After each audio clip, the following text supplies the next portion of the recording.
Manchester United, the most storied club in English football. A club that has burned through Jose Mourinho, Louis van Gaal, Ole Gunnar Solskjaer, Erik Ten Hag, and Ruben Amorim all in less than a decade.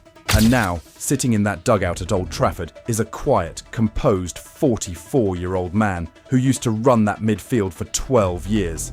Michael Carrick. No Champions League experience as a manager, no Premier League title on his coaching CV.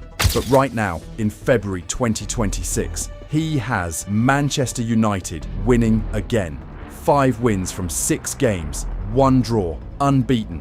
Victories over Manchester City and Arsenal in back-to-back games, and a hard-fought 1-0 win away at Everton.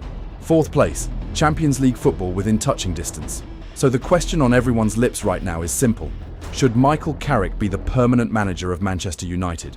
Let's break this down properly. Let's go back to January 13th, 2026. That is the exact day Michael Carrick walked back through the doors at Old Trafford as head coach for the 2nd time. But to understand why Carrick is even here, you need to understand why Amorim is gone. And the answer is simple. The results were catastrophic. Under Amorim, Manchester United won just 15 of their 47 Premier League games. His average of 1.23 points per game is the worst of any permanent United manager in the entire Premier League era. His longest winning run? 3 games. That's it. 3. And the season before, United finished 15th, their lowest top-flight points tally in over half a century. But what finally pushed the club over the edge was Amorim himself. After a 1-1 draw at Leeds on January 4th, he stood in front of the cameras and publicly told the scouting department and director of football, Jason Wilcox, to do their jobs. Less than 24 hours later, he was gone. United had picked up just 2 wins from their last 8 league games. They were sitting 7th in the Premier League. The fans were boiling with frustration, and the atmosphere at the club had turned genuinely toxic. Darren Fletcher had taken charge for 2 games as a stopgap, drawing with Burnley and losing to Brighton in the FA Cup. The situation was bad, really bad. Then Carrick arrived. By the time Carrick picked up his 4th consecutive win, a 2-0 victory over Tottenham on February 7th, the narrative had completely and irreversibly shifted. 5 games in, 4 wins and 1 draw. The draw came in a 1-1 against West Ham, where Benjamin Sesko grabbed a late equaliser to rescue a point. Even on a day they did not win, there were positives. An 80% win percentage now sits next to Carrick's name as United manager. United has climbed into the top 5. Champions League qualification is now a real, live possibility for a team that looked like it was going nowhere just weeks ago. And let's not forget the context. United went into this season with genuine top 4 ambitions. Under Amorim, those dreams were fading fast. Under Carrick, in the space of barely 6 weeks, they are alive again. The numbers, plain and simple, are impossible to argue with.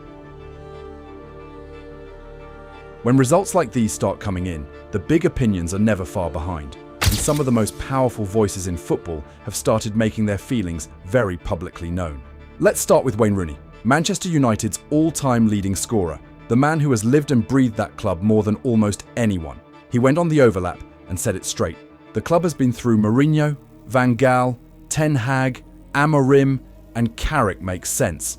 Not because they are close friends, not because they played together in the same midfield, but because Carrick is a calming influence. Rooney made a point that a lot of fans quietly agree with. United keep chasing managers from abroad who have no real emotional connection to the club, when the answer might already be standing right in front of them. He said having someone who genuinely knows and cares for Manchester United makes a real difference, and pointed specifically to the visible impact Carrick has had on players like Matheus Cunha, Benjamin Sesko, Harry Maguire and Lisandro Martinez, all of whom have looked like different players under him. Then there is Lucas Engel. He played under Carrick at Middlesbrough, trained alongside him every single day, and described Carrick as insanely talented. Not pretty good, not solid, insanely talented. Coming from someone who has seen him work up close, that carries real weight.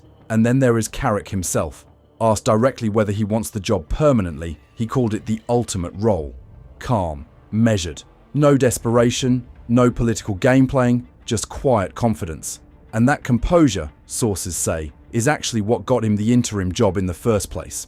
During his meetings with CEO Omar Barada and Director of Football Jason Wilcox, Carrick impressed them with his vision and his clarity. He wasn't chasing the job, he was simply ready for it. But here is where the real drama enters the room. Roy Keane. Reports suggest Keane is not convinced that Carrick deserves the permanent position. And when Rio Ferdinand heard that, he publicly said he does not understand why Keane would be against it. Two of the greatest players in Manchester United history are on completely opposite sides of the same debate about their club's future. That divide alone tells you everything about how massive this conversation really is right now.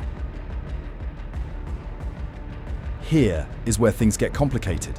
On one hand, you have everything Carrick has produced: the results, the calm, the transformation in atmosphere, the players responding, and the top four push. On the other hand, you have Manchester United, a club that believes it should be competing at the very highest level, and one that has been burned too many times to rush a decision like this. So what about the other candidates?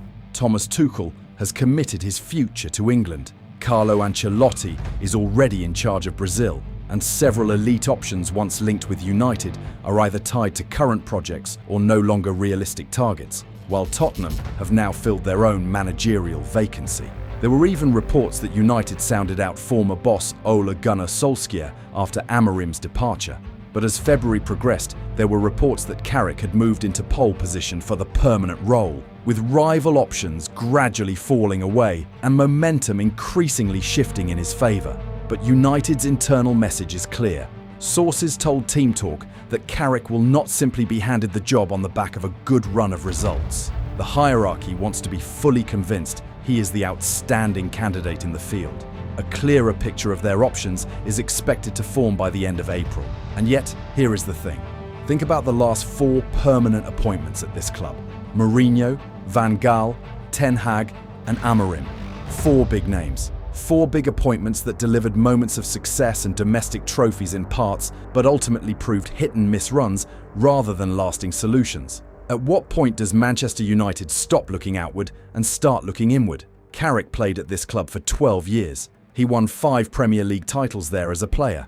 He looks at the manager's chair at Old Trafford and calls it the ultimate role, and genuinely means it. The players trust him. The fans are starting to believe again. He has not been given the job yet, but he is making this one of the hardest decisions Manchester United will face all summer. Whether United hands Carrick the permanent job or decides to look elsewhere this summer, one thing cannot be argued. He has given this club something it has been desperately missing for years: hope.